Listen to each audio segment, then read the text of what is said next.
In a world that's all about constant connection, being alone can feel, well, almost like a failure, can it?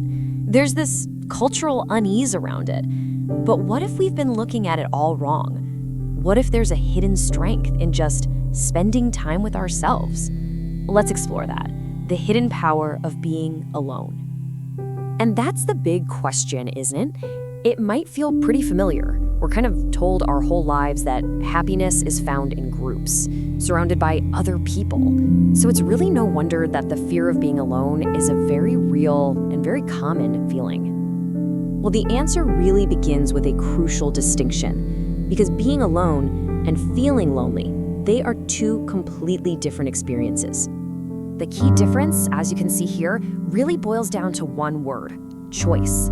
Loneliness, that's that painful, subjective feeling of disconnection. It's something that often feels forced on us. But solitude, that's something else entirely. It's an intentional act.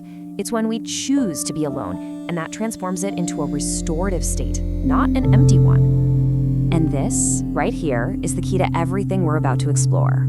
All the incredible benefits of being alone, they aren't found in forced isolation. No.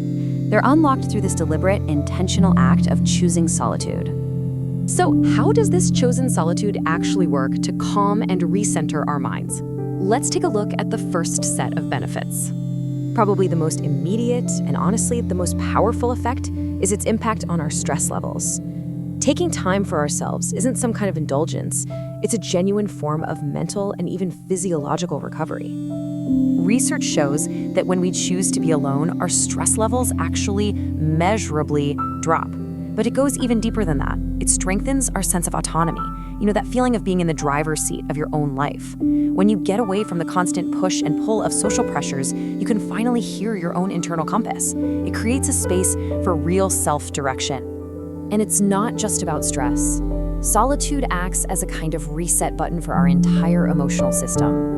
We all have those moments of social or sensory overload, and solitude, it's the natural antidote.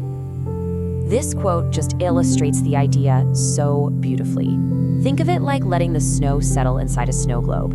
That pause lets our emotions, whether they're intensely happy or intensely difficult, just settle. It gives our minds the quiet space they need to process and recalibrate. Okay, so once we're calm, something else begins to happen. Solitude doesn't just quiet our emotions, it actually starts to unlock our minds, helping us find clarity and even spark new ideas. When we step away from the constant noise and all the input from the world, we can finally hear our own thoughts. This isn't about navel-gazing, it's about getting a much clearer understanding of our own internal landscape. And the results of this quiet introspection are just profound. We develop a clearer sense of why we feel what we feel. We gain more emotional balance, and maybe most importantly, we reconnect with our own core values, away from the influence of everyone else.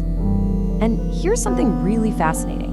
When that stream of external information slows way down, our brain's internal world just lights up. The absence of input doesn't create a void. It actually creates a space for our own minds to generate something new. This is thanks to a specific brain system called the default mode network. You can think of it as your brain's daydream mode or its imagination mode. It gets activated when your mind is at rest, not focused on some external task. This is the network that connects old memories, imagines future possibilities, and generates those sudden insights and creative breakthroughs. So the benefits are pretty clear, but there's a crucial variable that determines whether time alone feels good or, well, bad, and it has everything to do with our own perception. This is so important. The story you tell yourself about being alone literally shapes the experience. It's less about the fact of being by yourself and more about the internal narrative you've built around it. And we can see this clearly in experimental studies. When people who view solitude positively spend time alone, they report feeling calm and satisfied. But when those who view it negatively are in the exact same situation, they're way more likely to feel anxious. The situation is the same, but the mindset changes everything. And this brings us to a really powerful way of reframing this whole idea. Solitude isn't just a passive state we fall into. It's an active skill we can actually cultivate. It's a sign of strength. Instead of seeing someone choosing to be alone as withdrawn or antisocial, we can start to see it for what it so often is, an act of profound self-awareness and psychological maturity. Healthy, voluntary solitude is a reflection of so many strengths. It shows emotional maturity, the ability to self-regulate our moods, cognitive flexibility to think in new ways, and the capacity for deep, focused creativity. In short, it's a skill, not a symptom of something being wrong. So how can we cultivate this skill? Well, it begins with just reframing our thinking, seeing solitude as an opportunity, not a punishment. Then start small. You don't need a week-long silent retreat. Just 5 minutes of quiet time without your phone can be a start. And finally, be intentional. Schedule it. Protect that time as something valuable for your well-being. So the final thought is this. In a world that never stops talking, that's constantly demanding our attention, what might be waiting for you if you just gave yourself a moment to listen to your own thoughts? What could you discover in the quiet?